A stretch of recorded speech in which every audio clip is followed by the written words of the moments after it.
In the land of Tentara, there are many castles and keeps dedicated to housing and training dragons and their knights. These castles come in many different sizes and styles, but the one that serves your small kingdom is just how you'd imagine a proper castle to be. High ivory towers, a busy courtyard, a gatehouse, and a moat. Everyone knows you can't have a proper castle without a moat.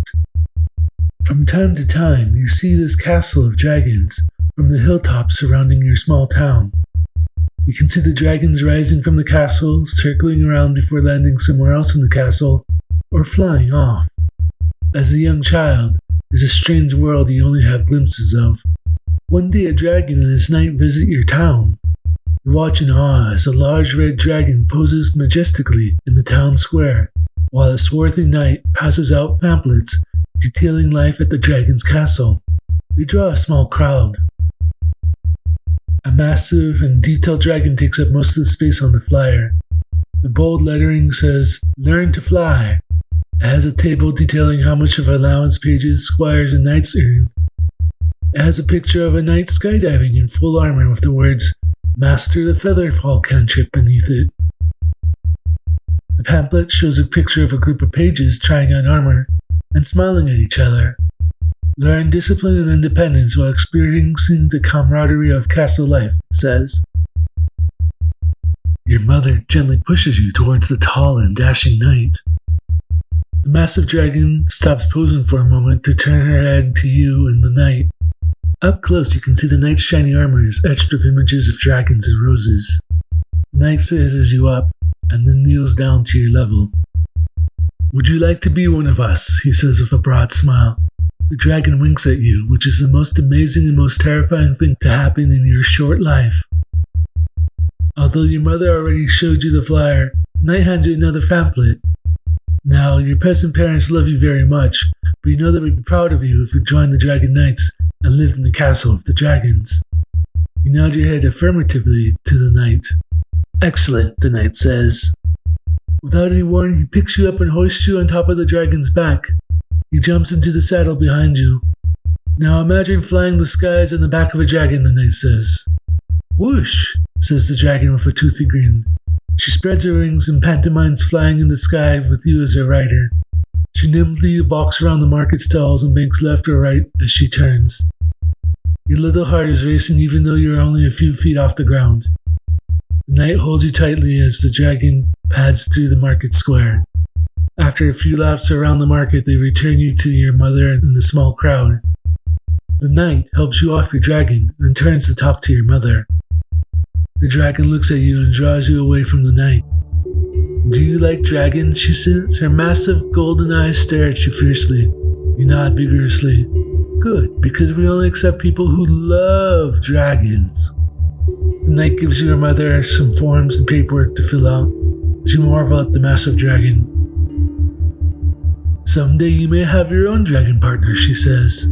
What sort of dragon do you think they'd be? We come in all sorts of shapes and colors. The knight finishes going over paperwork with your mother. Once she signs a final slip of the paper, the knight and dragon smile at you. We'll be seeing you at the next assessment, where we see if you are worthy of becoming a dragon knight, the knight says. The dragon smirks. It's just to see how you relate to other dragons, she says. It's a pretty open-ended evaluation, actually. You'll be with a bunch of other kids and young dragons your age. Your mother has many errands to get through that day, so she ushers you away. In the next few weeks, you can't help but think about the assessment. It's hard to do your chores. Whenever a dragon occasionally flies by, you wonder if that could be you up there someday. The day of assessment arrives, and you catch a wagon to the dragon's castle with other children. Too excited to sleep the night before, you fall asleep on the way there. When you wake up, you find yourself in the courtyard of the castle, next to a small party of other children and dragons. Colorful dragons are child-sized, and half of them are shape-shifted into human and half-human forms. The dragons in human form have colorful hair that matches their dragon form color, in all textures from straight to tight springy coils. Nearby, a picnic table holds punch and rainbow cake for all the partygoers. Brightly colored paper decorations adorn the table. Between the dragons and the decorations, the scene is full of vibrant hues. You hop off the wagon and are greeted by a woman knight in shining armor. "So, you're finally awake," she says. "We've been debating waking you, but you look so peaceful. Please come and join the others." You join the small crowd of children and the younger dragons. It's slightly intimidating at first, but you find some one of your friends from another town among the group and gravitate toward them. They are talking to a cyan-haired youth about life in the keep. "I was born in hatching grounds, but I live here at the keep," the cyan-haired child dragon says. The topics of what the cyan dragon says bounces around a lot, from books to sports to life in the dragon dorms. They seem as excited to meet you as you are to meet them. The cyan dragon shows you the ability to shapeshift from full dragon to half dragon to full cyan-haired human. It seems like small cliques of 2 or 3 are forming around dragons. From the edges of the party, knights and adult dragons in human form take notes on clipboards. It becomes obvious that the dragons are favoring certain humans among the party. You start to panic when a dragon of your favorite color comes to say hi. You immediately hit it off with the dragon and start talking about your shared interests. Out of the corner of your eye, you can see an adult dragon nodding and smiling at the pair of you. The party goes on, and the adults have you play games that seem to serve ulterior motives. Most notable is a modified version of Simon Says, where the humans try to get the dragons to perform tasks and are scored by how many dragons are compelled to follow. You don't have the highest score, but it's far from last place. As the party goes on, you notice dragons taking off and landing in the courtyard, going about their daily tasks. Some of the adult dragons and knights stop what they are doing and watch you children for a bit before moving on. The hustle and bustle of the castle doesn't seem to stop for you kids. The last major activity for the day is a scavenger hunt in the south wing of the castle. The dragon-centered cliques all get a list of items to collect. Your new dragon friend guides you to all the places you need to go. For a soup spoon, you visit the grand hall where everyone eats and most events are held. For a book, you visit the library where there's a stack of freshly printed Dragon Knight coloring books. You catch a lazy frog in the moat and grab a rainbow feather from the aviary. Before the afternoon is done, you have received a thorough tour of the south wing of the castle from your new dragon friend. That night, you are invited to a sleepover in the Great Hall. Half the dragons return to the dragon forms, and half snuggle up in sleeping bags. You receive a padded sleeping bag and a pillow. You sleep near your friends. An older dragon comes in to read your story. It's about a knight and dragon that journey to a faraway land and discover 7 secrets. It is late, and with every secret they discover, you drift deeper into sleep. 7. The pair prepares for the journey, and they learn the well-known secret. You feel yourself drift down. Your new dragon friend looks slightly bored. They seem to have heard the story before, but they're paying attention. 6. The dragon and knight set out on their journey and learn about the common secret. The story, as mystic as it seems, doesn't seem to be too enlightening. Your dragon friend smiles at you. You feel a sleep tug at you. 5. Dragon and knight come to Port Town. They learn the fisherman's secret and book passage on a ship.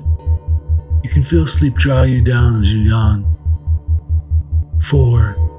The dragon and knight sail across the sea. They learn the ocean secret and grow closer together. You start to drift off. Your eyelids grow heavier. 3. The pair travels to a foreign land. They learn the stranger's secret. It changes them and they grow even closer. You close your eyes if you haven't already. 2. The dragon and knights cross the wasteland. They learn the secret of the scorched earth. By now you're barely listening. You're so comfortable among the dragons. 1. The 2 of them learn the deepest secret. They are forever changed. The storyteller is whispering as most of the children have fallen asleep.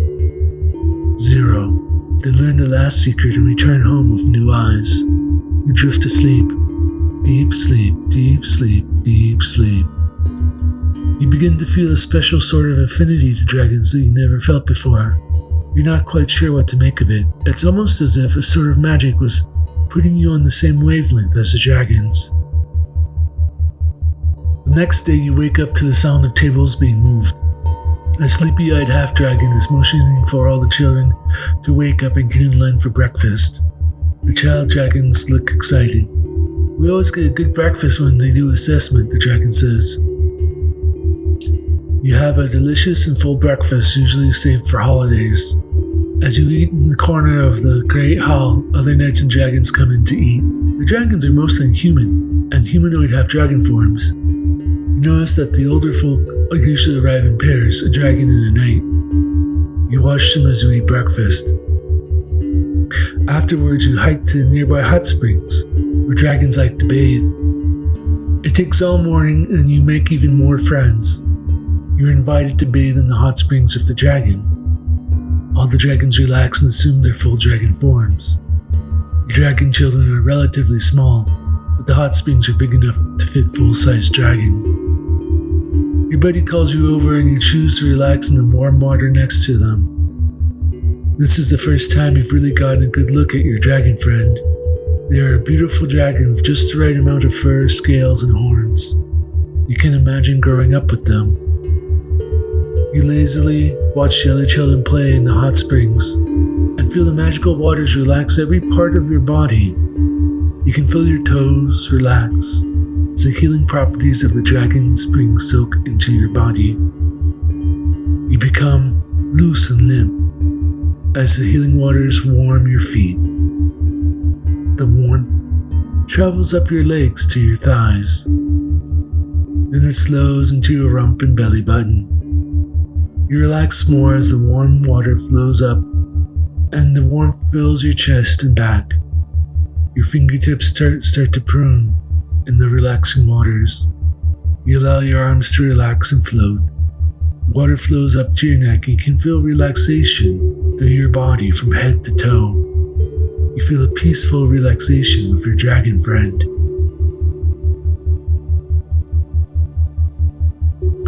Assessment is always fun because you get to meet new people, they say with a smile. But it's also kind of sad because not everyone gets in. They look at you. I know, we'll play Claw Clap, so it looks like we're bonded. Your dragon friend teaches you to play a game where you try to hit the other person's knuckles before getting hit by theirs. Only a player must clap after scoring a point or it doesn't count. You play it for a while until you see a knight with a clipboard walking around to the steamy pools with a dragon taking notes. They look at you and your dragon friend and write something down. See, it worked, your dragon friend says. They seem rather proud they were able to do something for you. You don't want to point out the fact that if they want to make sure you pass, then you probably bonded a little bit. After a few hours at the hot springs, it's time to dry off and head home. They gather everyone together for a large bag lunch at a clearing near the hot springs.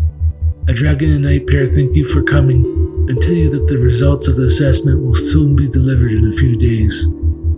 All the candidates hop onto wagons that are taken home. After a few restless days, you start to wonder if you're going to receive a rejection letter in the mail. But a dragon and knight pair arrive at your home to declare that you've passed the initial assessment. You're on your way to becoming a dragon knight.